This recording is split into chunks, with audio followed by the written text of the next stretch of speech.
Amigos do Mosaico, estamos de volta. Estamos reabrindo a nossa pracinha das entrevistas com um bate-papo com o rabino da CIP, Michel Schlesinger. Michel, nós nos conhecemos há muito tempo, mas não só o pessoal do Mosaico, eu mesmo não conheço muita coisa a teu respeito. Eu acho que a primeira pergunta que a gente tem que se fazer é o que faz em São Paulo, no Brasil, no século XX ainda, um jovem decidir atrás da carreira de rabino? Bom, oi Rony, um prazer enorme estar com você aqui no Mosaico. Conta a piada que uma vez um jovem chega em casa e fala para os pais, decidi que eu vou ser rabino. E a resposta dos pais é: isso não é profissão para um jovem judeu. Ótimo. E a história minha foi parecida, porque quando eu contei para minha mãe que eu queria ser rabino, eu já conto por que eu queria ser rabino, eu estava na metade do curso de Direito, lá do Largo São Francisco. Sim. E aí a primeira reação da minha mãe foi um susto, eu me lembro como se fosse hoje. Ela se sentou numa cadeira, olhou para mim e falou: primeiro você se forma, depois a gente conversa. Okay. E eu obedeci minha mãe. Eu me formei, tirei o OAB e depois eu fui para Jerusalém começar os estudos rabínicos. Mas voltando um pouquinho atrás, eu me aproximei muito do judaísmo pelo lado prático, pelo lado das aulas de Bar Mitzvah, porque eu fui um assistente do Moré Nelson Rosenchan. Ele foi meu professor de Bar Mitzvah e depois eu comecei a ajudar ele a dar aula de Bar Mitzvah. Então eu ajudava a molecada a colocar tefilim, ia para ele no banco fazer um depósito de cheque, atendia telefone, serviços gerais. Mas eu gostava muito daquilo. E aí quando eu tinha 17 anos me surgiu a primeira oportunidade de ter meus próprios alunos. Eram irmãos gêmeos que estudaram comigo, já na hebraica, foi o primeiro lugar que eu dei aula de Bar Mitzvah. E também aos 17 anos eu fui convidado, na época, pelo presidente da Hebraica, o Marcos Arbeitman, para fazer o primeiro serviço de grandes festas. Aí o Marcos me perguntou: Michel, você acha que você dá conta lá no Arthur Rubinstein e tal, com o Moshe Stern, o Hazan que veio de Israel, você sabe fazer? Sei, né? Sabia nada, né? Mas que tinha muita vontade, muito desejo. E aí quando o Moshe Stern chegou de Israel, ele sentou comigo, me explicou, e me ensinou, me deu todas as dicas. E foi um ano muito emocionante, porque eu também estava no meu ano de vestibular, e nunca rezei tanto na vida como naquele ano, para poder entrar na faculdade, mas através dessas participações como professor de Bar Mitzvah, como condutor de serviço das grandes festas, primeiro na Hebraica, depois no Colégio Renascença, que foi a escola onde eu estudei, e finalmente na CIP, foi que eu fui me aproximando do judaísmo. E aí a CIP justamente estava numa fase em que ela estava buscando uma sucessão, né? O rabino Yehuda Buskila, o rabino Sobel, na época, estavam começando a organizar sua aposentadoria e queriam uma nova queria alguém jovem que pudesse dar conta da juventude, dar conta do departamento de ensino. E eu queria justamente uma instituição que apoiasse os meus estudos naquela época.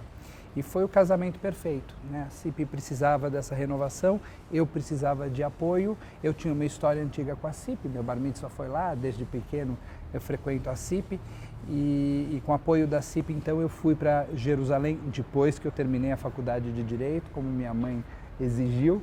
Eu fui para Jerusalém e lá fiz a minha formação rabínica, já trabalho como rabino da CIP há mais de 10 anos. Há mais de 10 anos. Michel, como fica a fé num mundo absolutamente material? Hoje, parece que todas as boas notícias, tudo que nos envolve, de alguma forma, é material. Tem lugar para o espiritual, tem lugar para a fé? Você percebe isso na própria sinagoga? Primeiro, o judaísmo tem uma relação muito bacana, na minha opinião, com o mundo material. E o judaísmo não nega o mundo material. O judaísmo não diz que é feio querer, ter ambição, ter vontade, ter desejo. Tudo isso é legítimo, é ok. A pergunta é como você trabalha esse desejo, como você trabalha a ambição, como você persegue os seus objetivos sem passar por cima das outras pessoas, respeitando as pessoas à sua volta, ajudando aqueles que têm menos do que você e assim por diante. Então, primeiro, eu acredito que o judaísmo tem uma relação muito bacana, muito positiva com as nossas necessidades e os nossos desejos materiais. Além disso, é muito importante a aceitação de que a espiritualidade ela não é linear, ela não é algo constante, é algo que sobe e desce conforme o que está acontecendo com você, o que está acontecendo à tua volta. Então, ter a expectativa de que você vai ser uma pessoa absolutamente crente, a sua fé vai ser completa o tempo todo, não é real, né? É fictício, é falso. Eu acho que na hora que você começa a lidar com a sua espiritualidade, como todos os outros sentimentos e desejos humanos que são um vai e vem, às vezes você ama mais, às vezes você ama menos, às vezes você deseja mais, às vezes você deseja menos, às vezes você tem mais paciência, às vezes você tem menos, às vezes você tem mais fé e às vezes você tem menos. É claro que o meu dia a dia impacta a minha relação com Deus e a minha espiritualidade. Quando eu faço visitas no hospital e lido com pessoas boas, pessoas de bem, que estão passando por momentos de muita dor e muito sofrimento, a minha fé é abalada. Claro que a minha fé é abalada.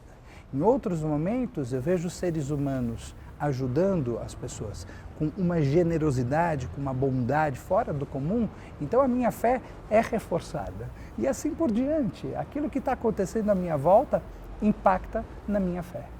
Você percebe na CIP uma volta, um interesse maior pelo judaísmo, pelas nossas tradições, pelo próprio serviço de Shabat, ou é uma coisa que se mantém constante?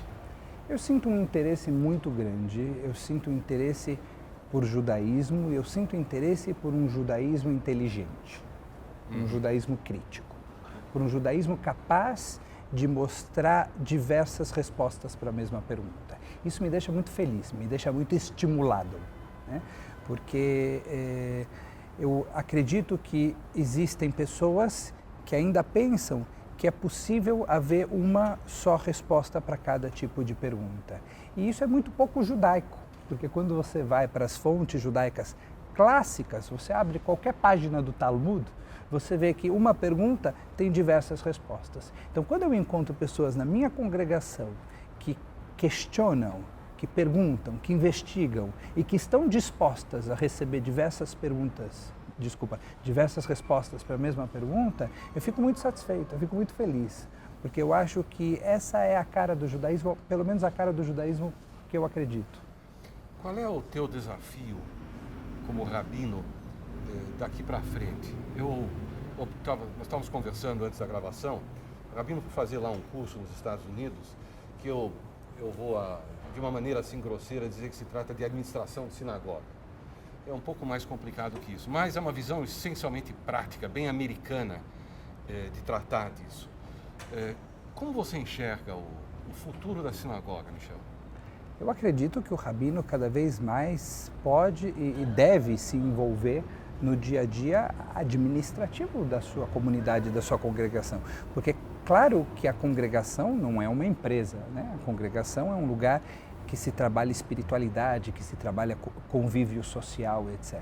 Mas existe um lado da congregação que é um lado administrativo que precisa o tempo todo ser cuidado, que precisa o tempo todo ser olhado. A comunidade precisa ser viável do ponto de vista administrativo. A gestão da comunidade tem que ser uma gestão eficiente, né? Senão a comunidade não tem como se perpetuar. A CIP existe há 80 anos, graças a Deus, porque muita gente boa cuidou dela com carinho, e acho que é a responsabilidade dos rabinos da CIP também olhar para o lado administrativo, ser capaz de sentar com um diretor da nossa comunidade e conversar sobre orçamento, por exemplo, e tomar as decisões em conjunto quanto será aplicado para cada projeto. Por isso que eu fui buscar essa atualização, essa especialização em administração de terceiro setor de modo geral e de sinagoga em particular.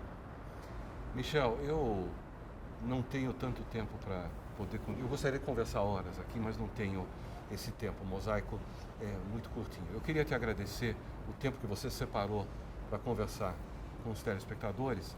Se vocês querem saber mais o que o Michel pensa, Rua Antônio Carlos 653, é o endereço da CIP. O Shabbat começa às 7 horas? 18h45. 18h45. Tenta não chegar em cima da hora porque lota mesmo. E eu acho que vai valer a pena. Muito obrigado. Fique conosco. Muito obrigado pela oportunidade, um prazer grande. Conte sempre comigo.